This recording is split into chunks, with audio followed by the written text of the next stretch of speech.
بسم اللہ الرحمن الرحیم۔ ملکہ کے مرنے کے بعد فرعون تھوتھمس سوم نے مصر کو اس بلندی پر پہنچا دیا تھا کہ نہ پہلے کبھی اسے نصیب ہوئی تھی اور نہ بعد میں کبھی نصیب ہوئی۔ ملکہ کے مرتے ہی 1479 قبل مسیح میں تھوتھمس کی فوجیں مصر کی سرحد پر پہنچ گئیں اور اس کے بعد فلسطین کے شہر غزہ پر قبضہ کر لیا۔ یہ دن فرعون کی تاجپوشی کے 22ویں سالگرہ کا تھا، مگر فرعون نے کوئی جشن نہیں کیا اور یلغار جاری رکھی۔ دراصل شام میں رہنے والی سامی قوموں نے ایک بڑا جتھا بنا لیا تھا اور مصر پر حملہ کرنا چاہتی تھی۔ فرعون کو خبر مل چکی تھی اور وہ ان قوموں کی پوری طاقت کو چکنا چور کر ڈالنا چاہتا تھا۔ سامی قوموں کی فوجیں مقدر میں جمع تھیں۔ یہ پہاڑی علاقہ تھا اور اسے سر کرنا بہت مشکل تھا۔ یہاں پہنچنے کے دو ہی راستے تھے، ایک بڑا راستہ جو فوجوں کے چلنے کے لیے قدرتی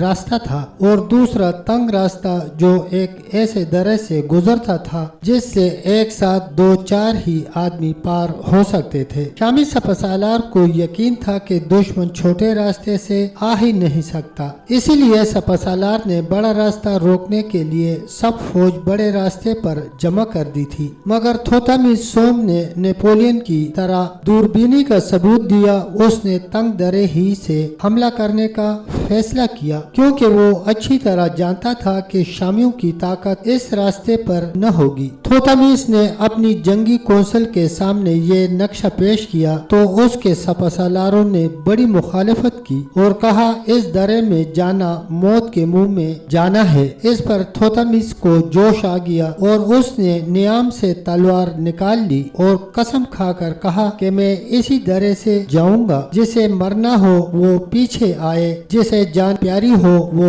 واپس چلا جائے، بڑے راستے سے حملہ کرے۔ اس بہادرانہ اعلان نے فوج میں آگ لگا دی اور وہ اپنے سورما بادشاہ کے ساتھ روانہ ہو گئی۔ دشمن کو خبر بھی نہ ہوئی اور پوری مصری فوج درے سے گزر کر مقدر کے سامنے آ گئی۔ دشمن نے یہ دیکھا تو ہاتھوں کے طوطے اڑ گئے۔ جلدی جلدی فوج جمع کی گئی، مگر اب کیا ہو سکتا تھا؟ اس پر بھی شامی جان توڑ کر لڑے لیکن ہار گئے۔ تھوتھمس کو بڑا مال غنیمت ملا اور دور دور کے سرداروں نے اطاعت قبول کر لی۔ تھوتھمس کو بڑی باری فتح ہوئی تھی، مگر اس نے کافی نہ سمجھی اور یلغار کرتا ہوا لبنان کی ترائی تک پہنچ گیا۔ یہاں بھی ہر طرف کے سرداروں نے آ کر وفاداری کی قسم کھائی۔ اب تھوتھمس نے یہ کیا کہ جو سردار لڑے تھے یا جن سے آئندہ شرارت کا اندیشہ تھا انہیں برطرف کر دیا اور اپنی پسند کے نئے سردار مقرر کر دیے۔ اس قدر نہیں بلکہ فرعون نے حکم دیا کہ تمام سردار اپنے لڑکوں کو فیس کے شاہی کالج میں تعلیم حاصل کرنے کے لیے بھیجا کریں۔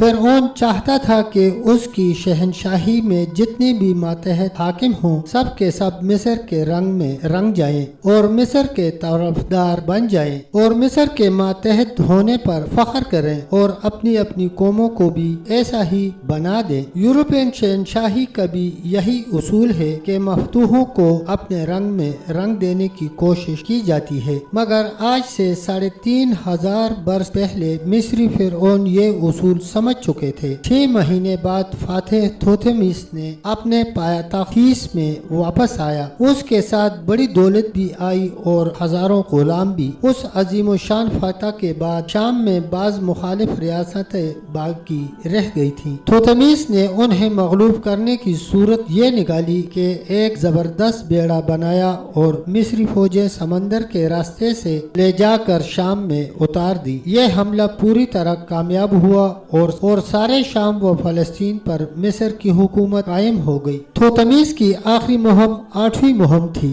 اس طرح وہ طوفان کی طرح اٹھا اور دیکھتے ہی دیکھتے دریائے فرات کے اس پار پہنچ گیا۔ تھوتھمس اول بھی دریائے فرات تک پہنچا تھا، مگر